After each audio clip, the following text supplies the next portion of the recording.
పెళ్ళైనా పండగైనా వేడుక ఏదైనా పట్టు చీరల ప్రత్యేక వేదిక వారాహి సిల్క్స్. ఆంధ్రప్రదేశ్ రాజధాని అమరావతికి సంబంధించి రైల్వే లైన్కి కేంద్ర రైల్వే శాఖ కేంద్ర ప్రభుత్వం గ్రీన్ సిగ్నల్ ఇచ్చింది. అయితే దీనికి సంబంధించినటువంటి మరొక అడుగు ముందుకు పడింది. భూసేకరణకి సంబంధించి ఇప్పటికే ఖమ్మం జిల్లాలో భూసేకరణ చేయడం పైన రైల్వే శాఖ నోటిఫికేషన్ జారీ చేసింది. ఇప్పుడు ఎన్టీఆర్ జిల్లా పరిధి అంటే ఉమ్మడి కృష్ణా జిల్లా పరిధిలో ఉన్నటువంటి భూముల్ని సేకరించేటువంటి క్రమంలో నోటిఫికేషన్ జారీ చేసింది. జనవరి 16వ తేదీలోగా ఈ భూసేకరణకు సంబంధించినటువంటి అభ్యంతరాలపైన ఇతరత్ర ఉన్నటువంటి అంశాలను కూడా ప్రజలు నేరుగా రైల్వే అధికారులతో డిస్కస్ చేయడానికి అవకాశం కల్పించింది.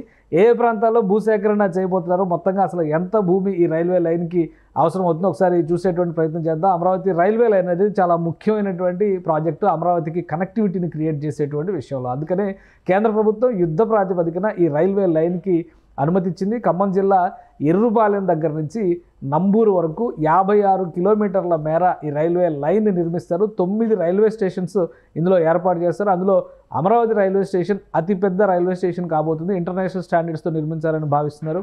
మరోవైపు పరిటాల పరిధిలో కార్గో హ్యాండిలింగ్కి సంబంధించినటువంటి హబ్ని కూడా ఏర్పాటు చేయాలనేటువంటి డెసిషన్ని రైల్వే శాఖ తీసుకున్న నేపథ్యంలో టోటల్గా ఈ ప్రాజెక్ట్ కాస్ట్ 2245 కోట్ల రూపాయలు అవుతుంది.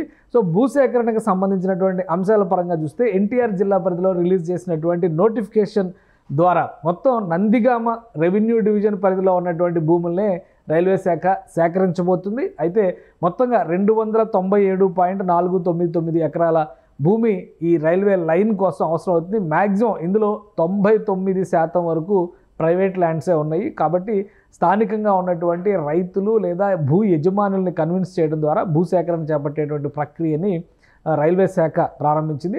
మొత్తంగా కంచికచర్ల మండలం అంటే revenue division, Nandigama revenue division అయితే కంచికచర్ల మండలం పరిధిలో ఉన్నటువంటి గ్రామాల్లోనే భూసేకరణ ఎక్కువగా జరుగుతుంది. పరిటాల గ్రామంలో అత్యధికంగా 72.42 ఎకరాల భూమిని రైల్వే శాఖ సేకరించే ప్రయత్నం చేస్తుంది. ఎందుకంటే ఇక్కడ కార్గో హబ్ ఏర్పాటు చేయడానికి కావాల్సినటువంటి ప్రణాళికని ఈ ప్రాజెక్టులో పొందుపరిచారు. కార్గో హబ్ ఏర్పాటు అయితే కనుక ప్రధానంగా హైదరాబాద్ నుంచి విజయవాడ కనెక్టివిటీ, అలానే హైదరాబాద్ నుంచి చెన్నై కనెక్టివిటీకి సంబంధించినటువంటి కార్గో హ్యాండ్లింగ్స్ అన్నీ కూడా ఈ హబ్ దగ్గరే డౌన్లోడ్ అప్లోడ్ జరిగేటువంటి ప్రక్రియ ఉంటుంది.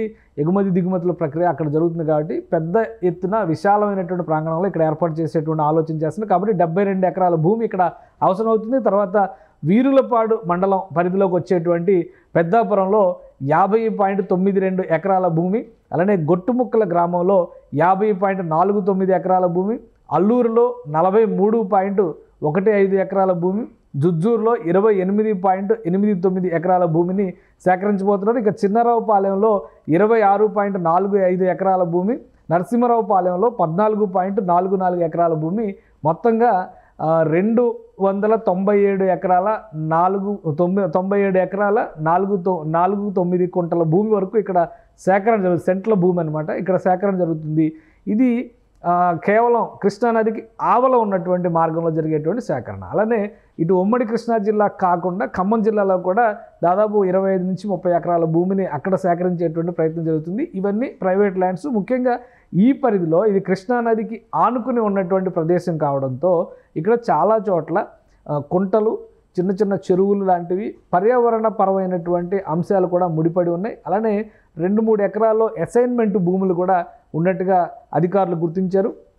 అందుకని ఒక సమగ్రమైనటువంటి గెజిట్ నోటిఫికేషన్ని రిలీజ్ చేశారు. దీనిపైన అభ్యంతరాలను చర్చించడం ద్వారా భూసేకరణ చట్టాలకి అనుగుణంగా ఇచ్చేటువంటి పరిహారాలపైన కూడా భూ యజమానులతో మాట్లాడేటువంటి ప్రయత్నం చేస్తున్నారు. ఇప్పటికే కొంతమంది భూ యజమానులు అమరావతి తరహా ల్యాండ్ పూలింగ్ స్కీమ్ని తమకు అమలు చేయాలనేటువంటి విజ్ఞప్తి కూడా చేసినట్టుగా తెలుస్తుంది. వీటిపైన పూర్తి స్థాయిలో ప్రభుత్వం పక్షాన, ఆంధ్రప్రదేశ్ ప్రభుత్వం పక్షాన, రైల్వే శాఖ పక్షాన కూడా నిర్ణయం తీసుకుంది. ఎందుకంటే ఈ నిర్మాణం పూర్తయితే అమరావతికి రాకపోకలు దాదాపుగా నిర్మాణం చేయడానికే 2 నుంచి 3 సంవత్సరాలు సమయం పడుతుంది. వాస్తవానికి రైల్వే శాఖ ఇచ్చిన డెడ్ లైన్ అయితే 4 సంవత్సరాలు. కానీ ప్రభుత్వం 3 ఏళ్లలో పూర్తి చేయాలనేటువంటి టార్గెట్ పెట్టినటువంటి నేపథ్యంలో భూ సేకరణకు సంబంధించిన చిక్కులన్నింటినీ కూడా ఆంధ్రప్రదేశ్ ప్రభుత్వమే పరిష్కరించేటువంటి ప్రయత్నం చేస్తుంది. ఇక కృష్ణానది పైన దాదాపు 3.2 కిలోమీటర్ల మేర రైల్వే వంతెనని నిర్మించాల్సి ఉంటుంది. ఈ రైలు మార్గానికి సంబంధించి దాన్ని ఐకానిక్ బ్రిడ్జ్గా డిజైన్ చేయాలని ఏపీ సర్కార్ ఆలోచన చేస్తుంది.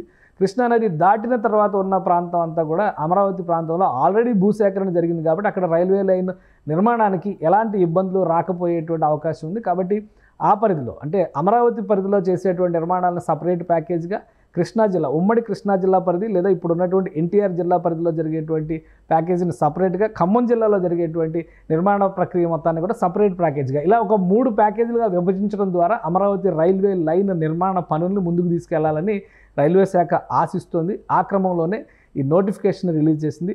జనవరి 16వ తేదీ డెడ్ లైన్. అభ్యంతరాలు ఉన్న ఇతరత్ర సమస్యల్ని ప్రభుత్వ అధికారుల దృష్టికి తీసుకెళ్లాలన్నా కానీ లబ్ధిదారు అంటే ముఖ్యంగా భూ యజమానులకు ఉండేటువంటి డెడ్ లైను.